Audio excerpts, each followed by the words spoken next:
Be'ezrat Hashem, Wishoato, chers amis, on va continuer à se délecter dans l'étude de la Kabbalah, de Torah Tanistar, de Rabbeinu Haïm Vital, qui a reçu du Harizal, qui a reçu de Eliyahu Hanavi, de la Yeshiva Shel Ma'ala. On va commencer un peu l'étude de Otzrot Haïm. C'est un peu le résumé, et toutes les essentielles bases de la Kabbalah sont mis en concentré, comme un concentré de jus d'orange, doux.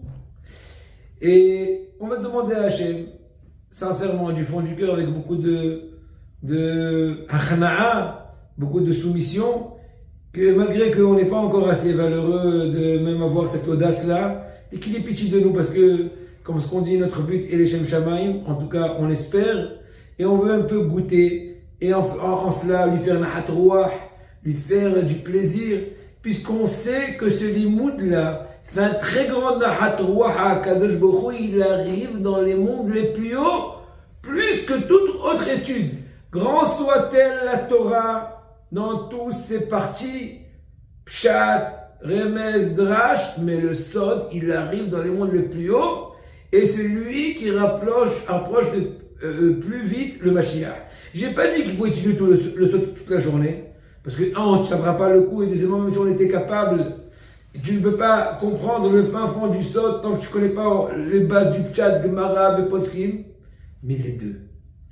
Misé, vega misé, alterahadecha. Il faut goûter un peu à tout et avancer en même temps en priant Hachem et en se concertant avec des gens qui sont plus connaisseurs. Hachem yirachem aleinu. Be'ezrat Hashem, l'Shem Yehoud, Kutcha, V'chou, Shchinte, V't'ilou, R'chimou, T'ilou, Ala Shem Nitkeva V'kem, Od Hashem Shem V't'el. Il y a des tfilotes au début de Otzrot Haïm. On va étudier Be'ezrat Otzrot Haïm avec le Matok Midvash, Rabbi Daniel Frisch, que ça, il a listé la semaine dernière, surtout Tagan Alenu. On va lire simultanément le langage de Rabbeinu Haïm Vital avec incorporer l'explication de Rabbi Daniel Frisch et en même temps un peu commenter en français, en hébreu et aussi un peu en chinois. Vous savez tous qu'on est des Chinois. À Israël, ils sont tous des Sini. Pourquoi? On a reçu la Torah au Mont Sinaï. Donc on est tous des Chinois. Pas les Chinois de la Chine, les Chinois du Sinaï. Bon, en tout cas, il dit Rabbeinu Haïm Vital dans le premier sha'ar. Ça veut dire que le Sefer Otzrot Haïm, donc c'est les Haïm, c'est la vie, ou c'est pas, ils ont aussi Haïm Vital, qui s'appelle Haïm, et Otzrot, donc c'est les trésors de Haïm, et trésors de la Torah de la Haïm. En fait, l'essentiel de l'œuvre, c'est le Etz Haïm, qui est très long et très profond. Le Otzrot Haïm, c'est un concentré. Il est beaucoup plus petit en quantité, et aussi beaucoup plus abordable. Et bien, ça t'achète petit à petit. Le Alecham et la Ghaligmor, via Tabel Arimadan Mimena. Il dit, donc, le Otzrot Haïm, il est divisé en She'arim. Okay? C'est des portes. On a Sha'ar Igoulim, Sha'ar Tanta, Sha'ar Nekudim, bon, je dis pas dans l'ordre, etc. Chaque Perek, chaque chapitre, il est plutôt appelé Sha'ar. Et dans chaque Sha'ar, dans chaque porte, il y a plusieurs prakim, plusieurs chapitres. Donc, le début de Otzrot Haïm, c'est Sha'ar Igoulim. Le sha'ar des ronds, mais on va pas tourner en rond. Sha'ar ha'igoulim, et Perek Aleph maintenant. Maintenant, je vais juste expliquer que sha'ar ha'igoulim, ça fait allusion au sphirot be'igoul. On a déjà expliqué dans le début, dans le premier cours, qu'il y a sphirot miyosher et sphirot be'igoul. Sphirot qui sont en ligne droite et sphirot qui sont en rond, comme Gildé à Batsal, comme les couches de l'oignon. Alors on va voir, c'est juste maintenant pour dire le titre. On va voir un peu plus petit à petit. Alors tout d'abord, il te dit que Sha'ar Hazeh ou Akdama Ahad Kolelet, ce Sha'ar là, il est une introduction générale, Mina Ensof Baruchu Azer Alpin. Ou Boken, en fait, il est en train d'expliquer tout le déroulement depuis le Ensof Baruchu jusqu'à Zer Alpin, qui est en fait un des partsoufim qu'on a déjà évoqué, ou Bonichlela Nukba Zer Alpin, chez Amalchut, on sait très bien comment on dit Alpin dans Rabbi Haïm Vital, il explique Rafrish. Je vais dire tout le temps simultanément Rafrish, je peux pas toujours dire qu'est-ce que dit Rabbi Haïm Vital, qu'est-ce que dit le Matok Mitvash. C'est simultané, de temps en temps on fera des distinctions, mais bon, je le dis de l'avance, je déclare. Et là, chez Yevshal et Amalchut, les Taken, c'est déjà un point important, que la Malchut dit Nukba Ze'er Anpin, comme on l'a expliqué, eh ben, elle ne peut être réparée qu'après que Ze'er Anpin, il a été déjà réparé. Ve'hakar, ou Itaken Tamalchut, après que Ze'er Anpin, on avait dit Zivav Ktavot, c'est les 6 Sphirot, Hesed, Gvura, Tiferet, Netzach, Hod Yesod, c'est Ze'er Anpin dans les Parsoufim, et ben, après qu'il va être Metoukan, il va être réparé, il va réparer la Nukba. Ve'hakar, ou Itaken Tamalchut. ומטעם זה לא נקט גם כן עד עולמות בריאה יצירה עשייה בשם חיילות המלכות. On sait très bien que les olamot bria yetzira asiya, ce sont les serviteurs de la malchut de la atzilut. Comme on s'est dit plusieurs fois que le plus bas du plus haut, il est plus haut que le plus haut du plus bas. C'est-à-dire la malchut, qui est relativement la sphira, ou nukba c'est la même chose, de atzilut, la malchut de atzilut, ou nukba de atzilut, elle est plus haute que le keter de la beria, et ainsi de suite. On sait très bien que quand la lune est venue rouspéter et dire à Kadosh Baruch Hu, Masechet Hulin Daf Samer, je me rappelle très bien de cette fois, pourquoi? Parce qu'une des fois, la fois où j'ai étudié la dernière fois dans Masechet Hulin, c'était au bord de la mer à H2, j'attendais un brit. J'ai dit tant qu'à faire, ils ont fait le brit pour une mila, c'est pour mieux m'ouvrir les esprits au bord de la mer pour étudier cette Gemara extraordinaire et très profonde dans le Sod. Mais en tout cas, quand la Levana, quand la lune est venue être Mekatreget, est venue rouspéter, comment 2 rois peuvent régner en même temps? C'est quoi ça? C'est l'anarchie et tout? Alors je voulais le dire comme ça, à qui mieux, comme ce qu'on dit. Il y a une Gemara qui dit Kraina de Greta Live par Malka de Malka. Le lecteur, celui qui lit la lettre du roi, c'est le premier qui est incombé d'accomplir l'ordonnance qui est marquée dans la lettre. Comme ce qu'on dit, donne l'exemple. Il lui a dit, va et diminue-toi. C'est marqué que la lune, elle s'est vexée. Akadosh Baruch Hu a demandé d'amener pour une kapara Rosh Chodesh. Si appareil, il faut comprendre c'est des sodotes, etc. Mais en tout cas, une fois on avait parlé profondément avec de Ravita, Janita. En tout cas, pour nous, c'est marqué que Kadosh Baruch Hu, pour la consoler, c'est marqué dans la Gemara, il a multiplié ses armées. Selon le Sod, c'est Olamot Beria Yetzira Va'asiya. On sait très bien que la lune, donc c'était la Malchut, c'est elle qui a au début respecté, elle luisait comme le soleil, ils étaient équivalents. Donc maintenant j'ai diminue-toi, elle est devenue la lune, c'est la Malchut, la Atzilut. Mais pour la consoler, parce que c'est vexé de cette remontrance d'Akadosh Baruch Hu, il lui a donné beaucoup de tzivot, beaucoup d'armées, c'est quoi? Olam Beria Yetzira Va'asiya. Ce qu'ils disent là aussi, que Rabbi Haïm Vital, il dit Rabbi Daniel Frisch, il a juste dit, comment dirais-je, des gros titres. Qu'on est en train de parler depuis Ensof, Jéraza Alpin, de quoi? De la Hatzilut. Mais ça inclut aussi la Nukba. Seulement la Nukba, elle est qu'après le Zera Alpin. Et parenthèse, il rajoute que la Nukba elle-même, c'est elle qui va amener le Shefa au monde, au pluriel, qui sont plus tard, Beria et Vasia, qui sont dépendants d'elle. Et ainsi de suite. La Malchut de la Beria, c'est elle qui va alimenter, entre guillemets, le Olam d'Aïtira, la Malchut d'Aïtira, c'est d'alimenter le Olam d'Asia, et ainsi de suite. Bien sûr, on l'a déjà dit tout le temps, on le répétera plusieurs fois, c'est le Inyan de la Hishtal Shelut. Hishtal Shelut, c'est je parle de ça, la dégradation, le développement, le déroulement. Il y a simplement déroulement, une espèce de, comment dirais-je, d'aspect pyramidal, pour pouvoir atténuer, entre guillemets, la lumière, le shefa qui descend, soit qu'on soit apte, nous, à le recevoir. Et pour ça, ça passe énormément d'étapes, des étapes infinies. Et commence le Rabbeinu Harizal. Ah, Rabbeinu, vous ne vous rendez pas compte? Vous êtes dedans avec le Harizal.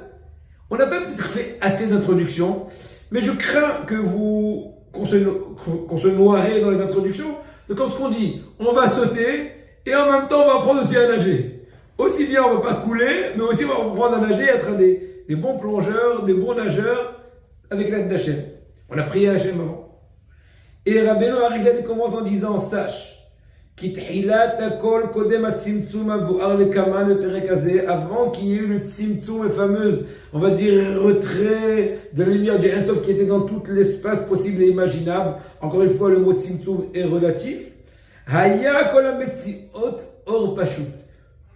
Toute l'existence possible et imaginable, à quel point on peut qualifier existence comme existence, c'était tout Or Pashut, une lumière simple.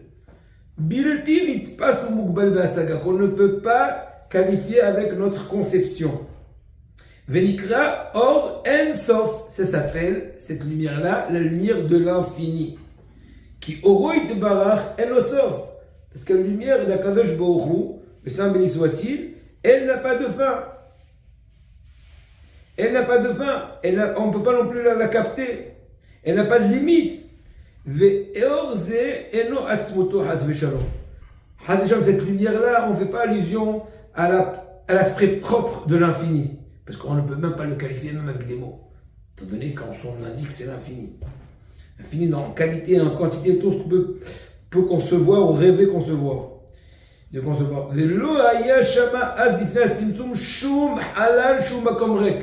Avant le tzimtzum, qu'on a déjà expliqué plusieurs fois, c'est quoi? Il n'y avait aucun espace libre, vide. Dainu makom mugbal livrobo alamot ba'alek vul. Créer qu'il y ait un endroit qui soit apte à pouvoir créer dedans des mondes qui sont relativement avec un gvoul qui sont limités. Veshum avir panoi shupinat yoter zaka. Plus que cela, non seulement il n'y a pas de halal, d'espace libre, il n'y a pas non plus de avir. Avir, il dira B'chaim Vital, que ça veut dire, il explique maintenant Gidvash, c'est un peu plus fort que halal. Shupinat yoter zaka, c'est une notion qui est un peu plus saine, plus zaka. Veru'anit mina halal. Comme ça explique Kerem Shlomo. Vous savez très bien que le Kerem Shlomo, on l'a déjà cité, mais Salman Eliyahu, le papa de Rabbi Mordechai Eliyahu, qui était un éminent kabbaliste, et qu'on ne peut pas bouger sans son œuvre, le Kerem Shlomo. Veze gamken lo haya ela hakol haya or pashut shel en sof shu bli sof ou bli tachlit. Tout était la lumière de l'infini qui est en fait sans tachlit, sans fin, sans but. But dans le sens qu'un but, c'est une fin. J'arrive à mes fins, j'arrive à mon but. Non, sans tachlit. Bien sûr, de temps en temps, Rav Daniel Frisch sont obligés d'ouvrir un peu le sujet, de détailler. Pour l'instant, dans cette étape-là, on va, peut-être qu'on aura besoin de temps en temps, on le fera, mais pour l'instant, on va s'attacher directement au texte de Rabbi Chaim Vital avec explication littérale, sans rentrer trop dans les, comment dirais-je, les élargissements. Vedeshama, uksh'ala birtono hapashut bilti mugbal. Quand il est monté dans la conscience d'Hachem, quand Hachem a voulu, avec sa volonté simple. Quand on dit simple, ça explique l'extrême force, infinie, simple. Abiti Bukba, le Atzil Etzalim Ba'alek Vul. Donc il a voulu créer un Etzal, c'est bien chose Atzilut, et création, pas de la noblesse. Atzilut, non, pas de la création. Etzal, Nivra, Asouy, Yetzur, c'est des dargotes, c'est des degrés dans les olamot. Donc quand Kadosh Baruch Hu, ou le Ensof Baruch Hu plus précisément, a voulu le Atzil Etzalim Ba'alek Vul, Shem Olamot Shel Adam Kadmon, voilà la première création d'Ensof Baruch Hu, c'est le Olam d'Adam Kadmon dont on a parlé plusieurs fois. Tout ça, Rabotai, c'est des Orot, c'est des Shmot HaKodesh, etc. Shemimenu Nitkenu Kol Olamot, c'est très bien qu'à partir de la base d'Adam Kadmon, ont été créés tous les autres mondes. Chose que j'ai pas beaucoup introduit dans les cours précédents, mais petit à petit, on va expliquer la chose, et peut-être qu'on fera un cours au milieu de la série pour cela, on verra. Mais bon, je vous le dis dès maintenant, que Adam Kadmon, non seulement, il est le monde le plus haut, mais encore, comme son nom l'indique, puisqu'il est le plus haut, il est aussi, lui, c'est à l'origine de Adam Kadmon qu'ont été créés de tous les autres mondes, tout est relatif. Plus on est haut, plus on est le générateur. Encore une fois, de transmettre la lumière du Ensof qui traverse Adam Kadmon. On verra exactement comment elle le traverse, on a déjà un peu parlé l'autre fois. Dans les premiers cours, on va répéter Bli Neder. Donc, à partir d'Adam Kadmon, ont été conçus, tout de par la force d'Ensof Baruch Hu, tout le temps il faut le répéter, mais c'est évident, tous les mondes, le monde de Atzilut, Beria, Etzira, Asiya, bien connu. Les Sibanodaat, pour une bonne raison, Hachem a eu cette volonté de faire tout ce stratagème, on va dire ça, ou toute cette chose incroyable et infinie. Donc tout ce déroulement, c'était shtalshelut, comme ce qu'on a cité tout à l'heure, que quoi? Vehi, les carrés, le fiabériot, tout ça pour arriver à être appelé dans la bouche des créations Rachum, qui est la miséricorde, Hanoun, qui est la pitié, etc.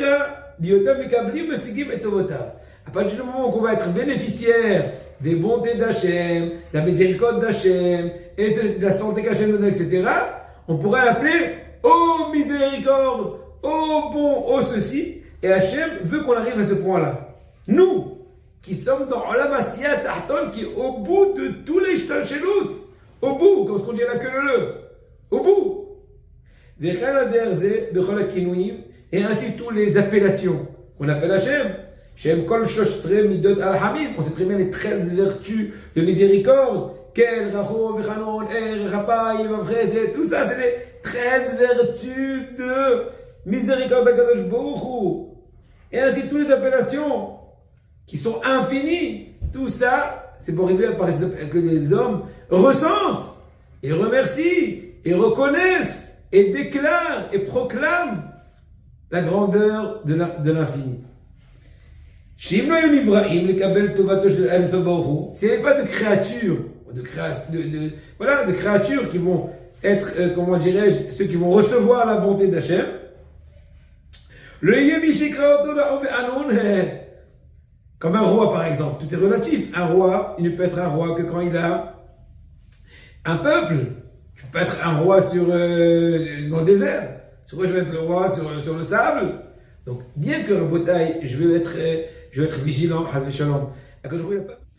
je veux préciser, il ne faut pas comprendre que Hazjom Akadosh Baruch Hu, il est dépendant de nous. Il n'y a pas de roi sans peuple, donc il a besoin de nous. Non. Il est tellement bon, il veut déverser sa bonté, il nous donne la sensation qu'il a besoin de nous pour pouvoir mieux nous donner. C'est une idée un peu profonde, il faut un peu plus approfondir, mais en tout cas, pour l'instant, on continue, on roule. Aïe, aïe, aïe, aïe, aïe, aïe, aïe. Il veut dire l'idée qui est développée dans le Zohar, dans la Kabbalah, dans Rabbi Moshe Chaim Luzzatto, dans le Derech Hashem et d'autres. On a déjà évoqué tout à l'heure dans le premier cours. Chez les fiches à Ensof Baruch Hu, étant donné que l'infini, Be'atzmuto, Tachlit Tov Va'esed, c'est l'essence de la bonté et du chesed. Et l'habitude de la bonté, c'est de faire du bien de façon concrète à autrui. C'est pour ça qu'Akadosh Baruch Hu a créé le monde de la Hatzilut, ou plutôt le Ein Sof a créé le monde de la Hatzilut, qui a dedans, il y a là-bas Esser Sfirot, les 10 Sfirot bien connus, Keter, Ormaj, etc., Shkamalchut, Shebahem Mitlabesh Or Atzmuto Yitbarach, que dans ces Esser Sfirot va s'habiller la lumière du Ein Sof. Et même en fait, la lumière du Ein Sof, c'est pas Ein Sof Baruch Hu lui-même. On peut pas, c'est des choses un peu fines, petit à petit. On peut pas tout comprendre. Il faut être mamie qu'on comprend pas tout parce qu'autrement, on risquerait d'être mekatsetz banetiot. Mekatsetz banetiot, c'est comme si on est en train d'avoir de la kfira à Shemishmo. De par toutes les dégradations, tous les enchaînements des mondes, il a créé ce monde si bas, Olam Asiya Gashmi, ou Ben Baret Bnei Adam, il a créé les humains comme nous. De par le biais des 10 sphirot, des 10 donc sphirot de la Matzilut, Poel et Rahama vetovotav lahem, il est en train de faire actionner ses bontés, sa miséricorde, de par les sphirot avec tout la ishtalshelut, les enchaînements jusqu'à si bas chez nous, qu'on puisse être apte de recevoir et de déclarer sa bonté, etc. Donc, et là, plus que cela, afin de le reconnaître et prier à lui, prier à Kadosh Baruch Hu, et l'appeler Rachum Vechalon, comme ce qu'on vient de dire, et de par cela, Yamshichu Orot Elyonim, Yashlimu et Sfirot Elyonot, de par ça, ils vont attirer des lumières spirituelles, des Sfirot Elyonot, parce qu'on sait très bien qu'il y a plusieurs Sfirot sont plus hautes que d'autres, etc., et ils vont avoir le fameux Sachar, récompense. Quand on sait très bien que dans le Zohar Kadosh, c'est marqué qu'on ne veut pas avoir Nahama d'Eksufa, le pain de la honte. Pour ne pas avoir le pain de la honte, Kadosh nous a donné une espèce de stratagème, de situation qu'on se sent méritant en surmontant les épreuves, des choses bien connues qu'on a déjà expliquées dans plusieurs occasions. Maintenant, on va être un peu plus succinct. Ve'az, ahar she'ala b'yotono, une fois que le Ein Sof Baruch Hu a eu la volonté de créer donc toutes les créations, Netzalim, Atzilut, Beria, etc., Asiya. Tzimtzem, et là on arrive au Tzimtzum, à la contractation. Voilà, c'est contracté, c'est plutôt un peu éparpillé. Tzimtzem et Atzmo, et Soboru, et Atzmo, Be'emtsa'a, Or Shelo, donc au milieu de cette infinie lumière, Akadosh Baruch Hu, il a choisi une espèce de point central, de point de gravité, le centre de la future sphère, d'accord, voilà. שהוא אור אינסוף מתפשט בעצמותו כדי שיוכל להיות עולמות ונבראים בעלי גבול. Donc il a un peu, entre guillemets, vidé cet aspect, cette sphère, le halal. Encore une fois, le mot vidé est relatif, il restait au moins un peu de reshimou, une espèce donc de rochem, de trace de la lumière, parce que rien ne peut tenir sans le or Ensof Baruch Hu. Mais c'est des choses profondes, on a déjà dit plusieurs fois, il faut comprendre le fin fond de la chose. Kriyam Shlomo s'allonge et tout le Mfarshim. בעל התניא, והתחלת הצמצום היה בנקודת המרכז מאמצעית שבו. Donc le début du tzimtzum a été fait à partir du centre que le Ensof Baruch Hu a décidé au milieu de cet espace infini. De par ce point-là, il y a eu le tzimtzum, je crois que c'est devenu un tzimtzum sphérique, une espèce donc de halal, de vide, d'espace vide, relativement, entre guillemets. Et là-bas, il y avait donc la possibilité de commencer à créer Adam Kadmon, Atzilut, Beria, Asiya. Autrement, le Or Ensof, qui est partout, ne donne possibilité de même pas créer rien du tout parce que c'est lui qui est dominant, c'est lui qui dirige tout. En fait, il existe tout le temps, comme je répétais, je répéterai tout le temps, mais une espèce de tzimtzum qui permet une espèce de présence un peu plus, on va dire, peut-être atténuée. J'ai peur dans mes propos parce que déjà, je ne veux pas dire des kfirot. Et en tout cas, c'est l'idée très générale du tzimtzum. תלמה מקודה אמצעית של המקום אשר עלה במחשבתו יתברך ששמה יצמצם את אורו. Donc, où sa pensée, sa seule pensée, a pensé là-bas d'être metzamtzem, de concentrer sa lumière dans les côtés, afin qu'il reste un halal sphérique. ושמה צמצם עצמו אל הצדדים והספירות של הנקודה האמצעית הנזכרת, על ידי שסילק את הצדדים, אל הצדדים את האור שהיה תחילה ממלא כל מקום בחלל ההוא. Cet endroit-là qui est maintenant devenu un peu plus libre et dégagé, au début il était plein de Or Ensof dans la même intensité de tous les alentours. Maintenant il s'est un peu, entre guillemets, éparpillé dans les côtés, c'est resté un espace sphérique. ונשאר חלל בינתיים המוקף מכל צדדיו וסביבותיו על ידי Or Ensof. Donc tout autour de cette sphère-là, du Tzimtzum, il y a le Or Ensof qui était comme tous les temps, qui continuera tout le temps. Ce lieu-là, ce halal ce halal-là, donc de cette sphère-là, ça va être la préparation pour pouvoir créer les Olamot, Adam Kadmon, les Olamot Abiyah. C'est la première Tzimtzum. On verra encore d'autres Tzimtzumim, comme par exemple la Parsa, qui est Begouf Adam Kadmon, etc.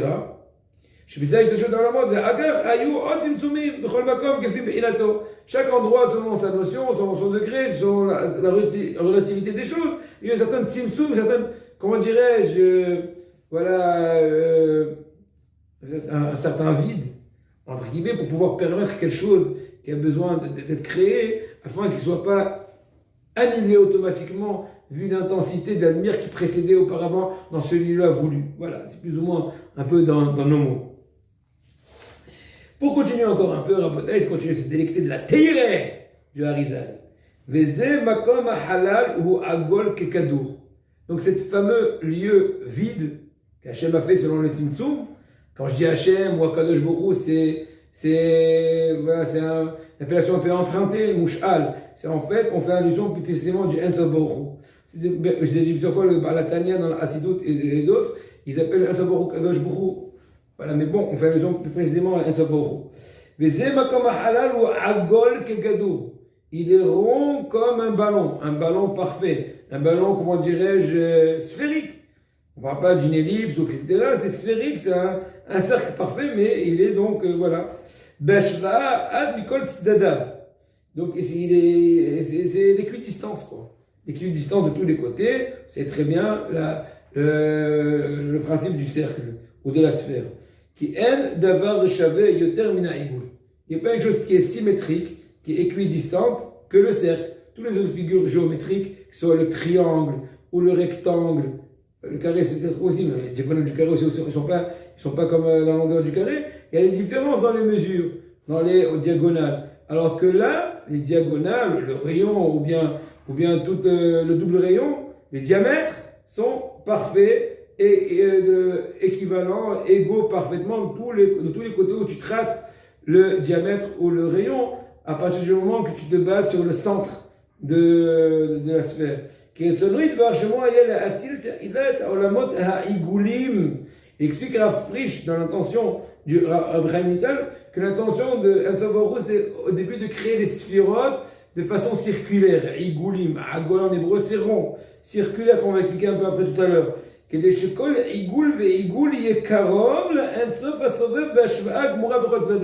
Afin que chaque rond, chaque sphira qui va être un peu circulaire, elle soit de façon équivalente à proximité du Ensof. Or, la figure géométrique, on va dire comme ça, la plus parfaite qui exprime l'équidistance, c'est encore une fois le cercle ou la sphère, afin que les sphérotes qui vont emplir, comme on l'a dit,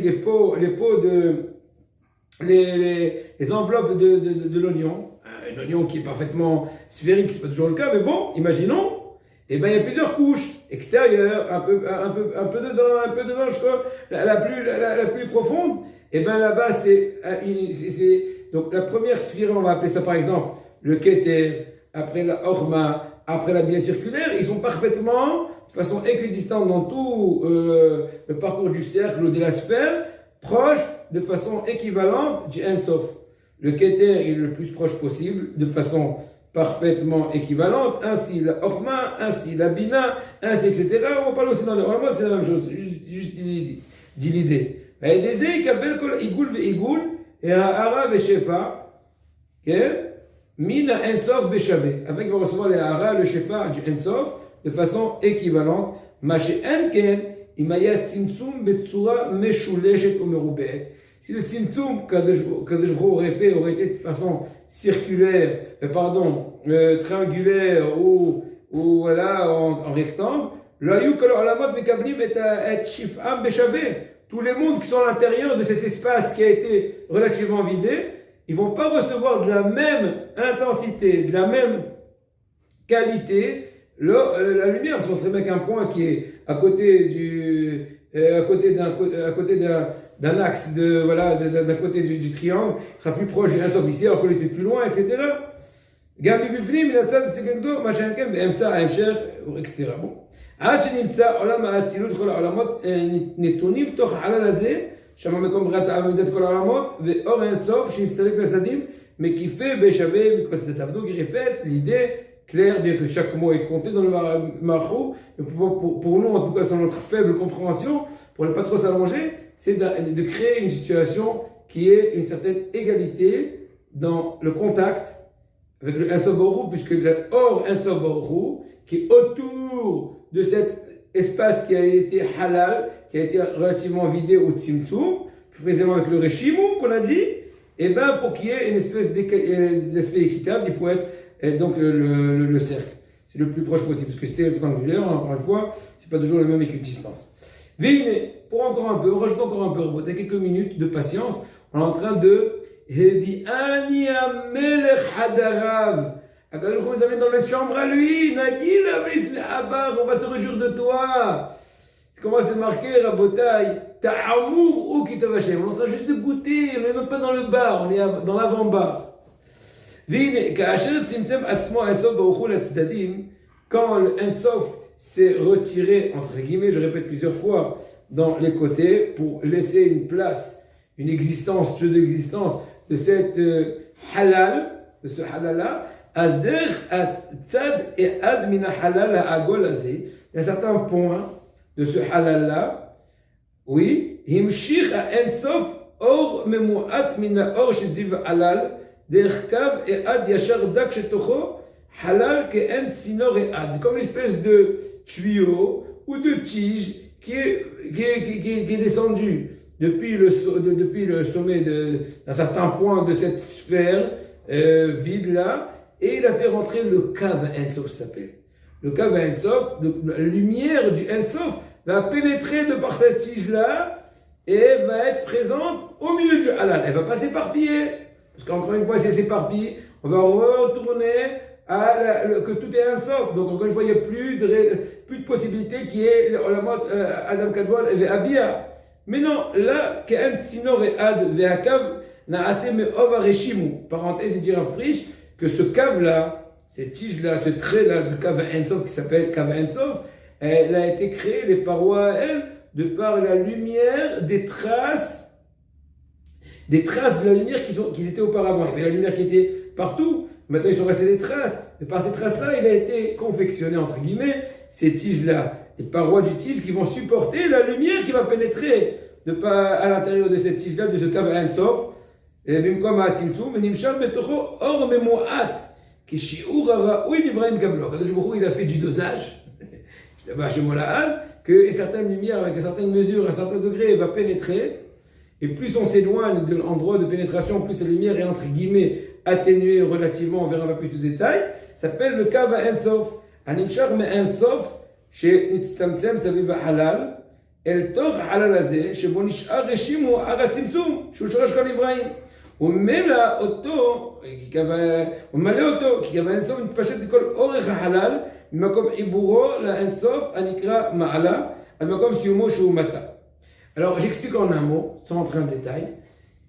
Si on dit qu'il y a un haut dans cette cave Ensof, ça prouve aussi qu'il a un bas. Comment c'est qualifié? Qu'en fait cette tige-là, comme ce qui continue Marchon de dire après, elle ne touche pas exactement le bout de l'autre extrémité du cercle. Autrement, tout encore va retourner, devenir or. Donc cette tige-là, vous imaginez une sphère vide, il y a un cave qui rentre, il n'arrive pas jusqu'au bout de la sphère, jusqu'au bas. Donc ça s'appelle Rosh à Kav Ensof, Sof à Kav Ensof, et un petit halal, un petit vide entre la fin de ce Kav Ensof et la fin du cercle, le bas du cercle. Donc qui est relativement appelé haut, l'endroit de présentation de Kav Ensof. Et il va un peu en se rétrécissant comme ça, voilà, et on verra tout après les dessins, et voilà. Maintenant, pour un peu résumer ce qu'on a vu dans ce cours, afin de ne pas trop avancer trop vite. En un mot, pas avancer trop vite. En un mot, on a vu que quand Akadosh Borou, plutôt Ensof Borou a voulu créer les mondes, il a fallu déjà dégager un espace libre, s'appelle le Tzimtzum. Et pourquoi Hachem B'chelal a voulu faire tout cet ishtalshelut, tout ce déroulement? C'est pour que sa lumière, dit sa bonté, Shmot HaKodesh, Or Ensof, on puisse, nous qui vivons dans le Olam Asya Tahton, en profiter, déclarer qu'il est miséricorde, etc. Puisque quand je crois qu'il est bon, donc il cherche à qui faire du bon. Donc il faut quelqu'un qui reçoit le bon, qui soit méritant d'avoir le bon, de ne pas avoir le pain de la honte, de se sentir méritant, etc. Donc pour cela, il a fait un halal rek avec le tzimtzum. Et pourquoi il a fait sphérique? Parce que c'est la façon la plus parfaite que les sphirotes de Igoul, comme on va parler dans le cours d'après, et dans le cours prochain, ils vont être de façon équidistante, proche de l'espace du Or Ensof qui est autour de cette sphère-là qui a été relativement vidée, il reste encore un peu de Reshimou. Et après, on a dit que de par ailleurs, Akadosh Borou, il a fait le Kav Ensof. Le Ensof Borou, il a fait rentrer un Kav Ensof qui est fait du Reshimou. Il reste des espèces de traces de lumière qui étaient avant le Tzimtzum. De par ça, il y a eu ce cave qui est un peu large au point d'entrée dans le sommet de cette sphère-là. Dans cette air libre, et elle descend. Et le Or Ensof va rentrer de façon très mesurée pour pouvoir, on va dire après, il va créer de cela le Adam Kadmon. De Adam Kadmon, il va être créé le Olamot Al-Tzilut, de Al-Tzilut Beria, Eretzira, les Sphirot, les Partsoufim, les enchaînements, les détails, tout ça, pour qu'on dise Hanoun, Raoum. Ça doit, Rabotai, nous emplir d'amour, nous rendre fous d'amour, le coup de foudre avec Kadosh Baruch Hu. Regardez comment, combien de choses il a fait pour nous, et il nous a même permis de commencer un peu à réfléchir à ça. À Botaï, réviser comme d'habitude, être studieux. C'est pas moi que les études que vous avez fait. En tout cas, c'est plus. C'est pas moi, c'est plus. Si on ne révise pas, j'avais un ami qui me disait une phrase très intéressante. Im lo lomdim lo yod'im, im lo hazrim lo zochrim. Si on n'apprend pas, on ne sait pas. Si on ne révise pas, on ne se rappelle pas. Vous avez compris? Je crois que vous êtes assez intelligent. Ben, allez.